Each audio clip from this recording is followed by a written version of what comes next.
this is probably going to be one of my favorite items that I've made. However, a warning. It's probably going to make your campaign revolve completely around it. I present to you the amalgams. You can make as many of these items as you want, but generally I try to keep it to as many as there are players in your campaign. However, you could give it to 1 or 2 NPCs just to kind of mix it up a bit. These items start out as little clear crystals that you would give to your players. Now, once your players receive these crystals, here's a good chance for customization. These crystals can turn into basically any color and any sort of jewelry that you can imagine. Your players are able to choose what they want it to manifest into. And now that your players have the amalgams, this is the complicated part.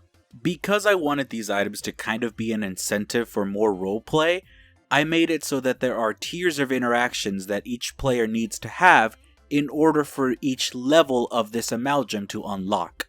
So, for example, the first tier of the amalgams are that each player is able to communicate with each other as a sort of impromptu message spell. And the players would unlock this first tier just by simply having a conversation with each other in some sort of downtime. The second tier is a bit more powerful. You as the DM can choose at any point when 2 players have been able to emotionally support each other enough to unlock this tier. And once unlocked, what those players will be able to do will be to sacrifice some of their health to heal the other player. Now, the third and final tier, this is where the fun starts.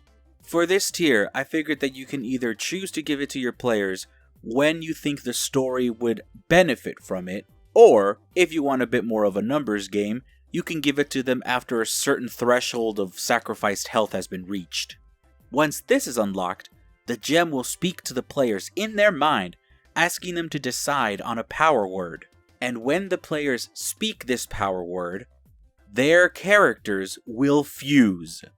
If this is done on the battlefield, the characters will be pulled towards each other, ending up in the midpoint of where they were standing, creating a more powerful amalgamation of their characters.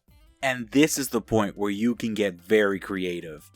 I figured that something fun would be to ask each player what one thing that they really like about their character is.